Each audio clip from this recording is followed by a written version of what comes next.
ਤੁਹਾਨੂੰ ਪਤਾ ਇੱਕ ਸੰਗਠਨ ਸਟਾਰਟ ਕੀਤੀ ਗਈ ਹੈ ਜਿਹੜੀ ਪੰਜਾਬ ਵਿੱਚ ਇਨਲੀਗਲ ਰਿਲੀਜੀਅਸ ਕਨਵਰਜਨ ਹੋ ਰਹੀ ਹੈ। ਉਹ ਇਨਲੀਗਲ ਰਿਲੀਜੀਅਸ ਕਨਵਰਜਨ ਨੂੰ ਰੋਕਣ ਵਾਸਤੇ ਅਸੀਂ ਸੰਸਥਾ ਸਟਾਰਟ ਕੀਤੀ ਹੈ ਜਿਹਦਾ ਨਾਮ ਪੰਜਾਬ ਬਚਾਓ ਮੋਰਚਾ ਹੈ। ਜਿਹੜੇ ਧਰਮ ਦੇ ਨਾਮ ਤੇ ਪਖੰਡ ਕੀਤਾ ਜਾ ਰਿਹਾ ਹੈ, ਲੋਕਾਂ ਨੂੰ ਐਂਟਾਈਸ ਲਿਓਰ ਕਰਕੇ ਜਿਹੜਾ ਉਹਨਾਂ ਦਾ ਧਰਮ ਬਦਲਿਆ ਜਾ ਰਿਹਾ ਹੈ, ਉਹਦੇ ਅਗੇਂਸਟ ਅਸੀਂ ਇਹ ਸੰਸਥਾ ਸਟਾਰਟ ਕੀਤੀ ਹੈ।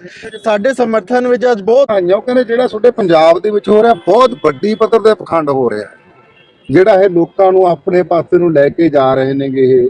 ਇਹ ਜਿਹੜੇ ਜਾਲੀ ਪਾਸਟਰ ਅੰਕਲ ਨੂਰਲੇ ਵਰਗੇ, ਇੱਥੇ ਮੈਂ ਦੋ ਤਿੰਨ ਉਹ ਵੀ ਬੁਲਾਏ ਹੋਏ ਨੇ ਜਿਨ੍ਹਾਂ ਨੇ ਠੱਗਿਆ ਹੋਇਆ ਇਹਨਾਂ ਨੂੰ, ਮੈਂ ਉਹ ਵੀ ਬੁਲਾਏ ਨੇ, ਸ਼ਾਇਦ ਆ ਜਾਣ। ਮੇਰੇ ਕੋਲੇ ਘਰੇ ਆਏ ਸੀਗੇ ਮੇਰਾ ਜਿਹੜੇ ਪਾਸਟਰ ਕਹਿੰਦੇ ਨੇ ਮੈਂ ਇਲਾਜ ਕਰਦਾ, ਮੈਂ ਕਹਿੰਦਾ ਮੈਂ ਕੈਂਸਰ ਵਾਲੇ ਬੰਦੇ ਲਿਆ ਕੇ ਰੱਖਦਾ।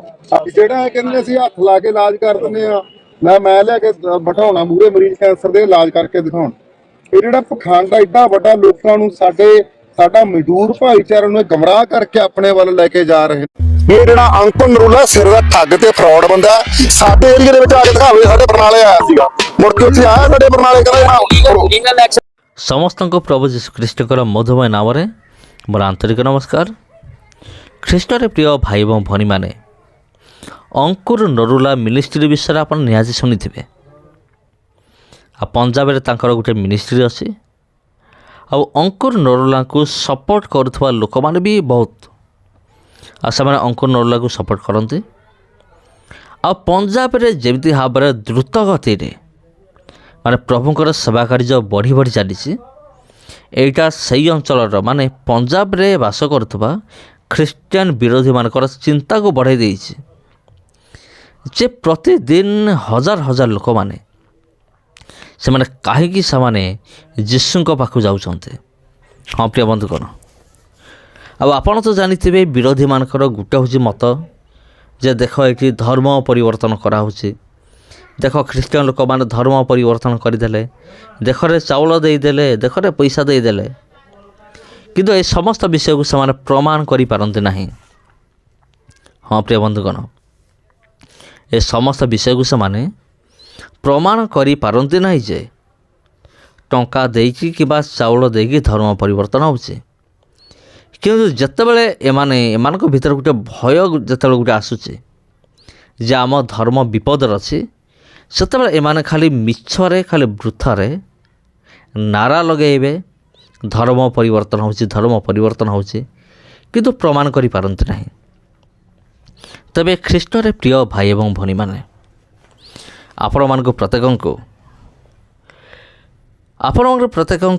ଗୋଟେ ବିଷୟ ମୁଁ ନିବେଦନ କରୁଛି, ରିକ୍ୱେଷ୍ଟ କରୁଛି ଯେ ପ୍ରିୟ ବନ୍ଧୁଗଣ, ଆପଣ ଯଦି ଆପଣଙ୍କ ସହିତ ଏମିତି ଯଦି କେବେ ଅନ୍ୟାୟ ହେଉଛି, ଯିଏ ଆପଣଙ୍କୁ ଜୋର ଜବରଦସ୍ତ ଆପଣଙ୍କ ଉପରେ ପ୍ରେସର୍ ପକାଉଛି, ନା ତୁମେ ଧର୍ମ ପରିବର୍ତ୍ତନ କରୁଛ, ନା ତୁମେ ଚାଉଳ ଦେଇକି ଧର୍ମ ପରିବର୍ତ୍ତନ କରାଉଛ, ପ୍ରଥମେ ଆପଣ ସେମାନଙ୍କୁ ବୁଝାନ୍ତୁ ଏବଂ ଦ୍ୱିତୀୟରେ ଯଦି ନ ବୁଝିପାରିଲେ ଏଇଭଳିଆ ଲୋକଙ୍କ ନାଁରେ ଗୋଟେ କେସ୍ ଦିଅନ୍ତୁ, ଥାନାରେ ଏଫଆଇଆର୍ କରନ୍ତୁ ଏମାନଙ୍କ ନାଁରେ। ଆଉ ସେମାନେ କୁହନ୍ତୁ ଯେ ମୁଁ ଯଦି ଧର୍ମ ପରିବର୍ତ୍ତନ କରୁଛି ତେବେ ତ ପ୍ରମାଣ କର। ଯଦି ପ୍ରମାଣ ନ କରିପାରିଲୁ ତେବେ ମୁଁ ଥାନାରେ ଯାଇକି ତୋ ନାଁରେ ଏଫଆଇଆର୍ ଦେବି। ଦେଖିବେ ସେ ଡରିଯିବ ନିଶ୍ଚିନ୍ତ ଭାବରେ, କାରଣ ସେ ପ୍ରମାଣ କରିପାରିବ ନାହିଁ।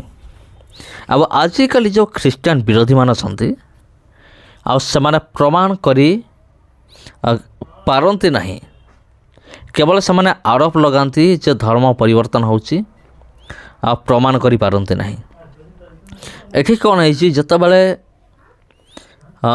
ଅଙ୍କୁର ନରୁଲା ମିନିଷ୍ଟ୍ରି ବଢ଼ି ବଢ଼ି ଚାଲିଛି, ସେହି ସମୟରେ ବିରୋଧୀମାନେ ଦେଖୁଛନ୍ତି ସେମାନେ କୁଶ ପୁତଳିକା ସେମାନେ ଦାହ କରୁଛନ୍ତି। ତାଙ୍କର ଫଟୋକୁ ଏମିତି ଯେମିତି ଆପଣ ପାଳ ଭୂତ ଦେଖିଛନ୍ତି, ମାନେ ସେଇ ଟାଇପ୍ର କରିକି ତାଙ୍କୁ ସେଠି ନିଆଁ ଲଗାଇ ଦେଉଛନ୍ତି, ମାନେ ସେଇ ମୂର୍ତ୍ତିରେ ସେ କୁଶ ପୁତଳିକାରେ ନିଆଁ ଲଗାଇ ଦେଉଛନ୍ତି। ତେବେ ପ୍ରିୟ ବନ୍ଧୁଗଣ, ସେମାନେ କାହିଁକି କୁଶ ପୁତଳିକା ଦାହ କଲେ? ଏମାନେ କାହିଁକି ଅଙ୍କୁର ନରୁଲା ଉପରେ ଡାଇରେକ୍ଟ ଆକ୍ରମଣ କଲେ ନାହିଁ? କାରଣ ଏମାନେ ବି ଖ୍ରୀଷ୍ଟିଆନ ବିରୋଧୀ। କାରଣ ଏମାନେ ଭଲ ଭାବରେ ଜାଣନ୍ତି ଯଦି ଏମାନେ ଭୁଲରେ ବି ଅଙ୍କୁର ନରୁଲାଙ୍କୁ ଯଦି ଟଚ୍ ବି କରିଦେବେ, ତେବେ ଏମାନଙ୍କର ଖେଳ ସଇଲା। ଏମାନେ ଭଲ ଭାବରେ ଜାଣନ୍ତି। ତେଣୁ ଅଙ୍କୁର ନରୁଲା ଯିଏ ଅଛନ୍ତି ଆପୋଷ୍ଟଲ ଅଙ୍କୁର ନରୁଲା, ତାଙ୍କୁ ତ କିଛି କରିପାରିବେନି। ଚାଲ ତାଙ୍କର କୁଶ ପୁତଳେଇକକୁ ଆମେ ଦାହ କରିବା। ହଁ ପ୍ରିୟ ବନ୍ଧୁଗଣ, ଅଙ୍କୁର ନରୁଲା ମିନିଷ୍ଟ୍ରି ବହୁତ ବଡ଼ ମିନିଷ୍ଟ୍ରି। ଆଉ ଏ ସେବା କାର୍ଯ୍ୟ ମଧ୍ୟ ଦ୍ରୁତ ଗତିରେ ବଢ଼ି ବଢ଼ି ଚାଲିଛି। ଆଉ ଖ୍ରୀଷ୍ଟିଆନ ବିରୋଧୀମାନଙ୍କର ନଜର ହେଉଛି ଆମ ଉପରେ, ଆମର ସେବା କାର୍ଯ୍ୟ ଉପରେ।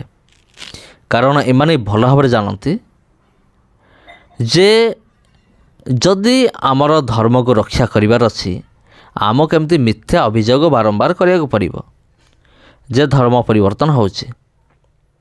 କିନ୍ତୁ ଆମେ କୌଣସି ପ୍ରମାଣ ଦେଖାଇବୁନି, କାରଣ ଆମର ଔକାତ ହିଁ ନାହିଁ ଯେ ଆମେ ପ୍ରମାଣ ଦେଖାଇ ପାରିବୁ, ଯେ ପ୍ରମାଣ ଦେଇପାରିବୁ ଯେ ଚାଉଳ ଦେଇକି ଧର୍ମ ପରିବର୍ତ୍ତନ ହେଉଥିଲା ବୋଲି। ତେବେ ପ୍ରିୟ ବନ୍ଧୁଗଣ, ସମସ୍ତ ବିରୋଧୀମାନଙ୍କୁ ମୋର ଏଇ ଗୋଟିଏ ଚ୍ୟାଲେଞ୍ଜ, ଯଦି ତୁମର ଦମ ଅଛି ତେବେ ପ୍ରମାଣ କର ଯେ ଚାଉଳ ଦେଇକି ଧର୍ମ ପରିବର୍ତ୍ତନ ହେଉଛି ବା ଟଙ୍କା ଦେଇକି ଧର୍ମ ପରିବର୍ତ୍ତନ ହେଉଛି। ଯଦି ତୁମର ଔକାତ ଅଛି, ଦମ ଅଛି, ପ୍ରମାଣ କରିକି ଦେଖାଅ। ଆଉ ଏଇ ଚ୍ୟାଲେଞ୍ଜଟି ହେଉଛି ପ୍ରତ୍ୟେକ ଖ୍ରୀଷ୍ଟିଆନ ବିରୋଧୀମାନଙ୍କ ନିମନ୍ତେ। ଆଉ ଆପଣ ଜାଣିଛନ୍ତି ଯେ ମୁଁ ଯେତେ ଭିଡ଼ିଓ ମୁଁ ତିଆରି କରେ ସବୁ ଚ୍ୟାଲେଞ୍ଜ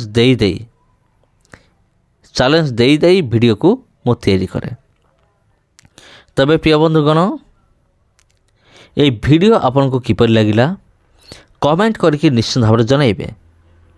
ଆଉ ଯଦି ଆପଣ ଚ୍ୟାନେଲକୁ ପ୍ରଥମ ଥର ପାଇଁ ଆସିଛନ୍ତି, ଏଭଳି ଇନଫର୍ମେସନ୍ ପାଇବା ନିମନ୍ତେ এই ଚ୍ୟାନେଲକୁ ସବସ୍କ୍ରାଇବ୍ କରି ରଖନ୍ତୁ। ତେବେ ପ୍ରିୟ ବନ୍ଧୁଗଣ, ଭିଡ଼ିଓ ଭଲ ଲାଗିଥିଲେ ଭିଡ଼ିଓକୁ ସେୟାର କରନ୍ତୁ ଆଉ ଚ୍ୟାନେଲକୁ ସବସ୍କ୍ରାଇବ୍ କରନ୍ତୁ, କାରଣ ଆଗାମୀ ଦିନମାନଙ୍କରେ ଏମିତି ଆହୁରି ଭିଡ଼ିଓ ଆପଣ ପାଇବେ। ସମସ୍ତ ନମସ୍କାର। ଆଜି ପାଇଁ ଏତିକି। ପୁଣି ଭେଟ ହେବ ଆପଣଙ୍କ ସହିତ ଆଉ ଗୋଟେ ଭିଡ଼ିଓରେ, ଆଉ ଗୋଟେ ଅଧ୍ୟାୟରେ। ନମସ୍କାର।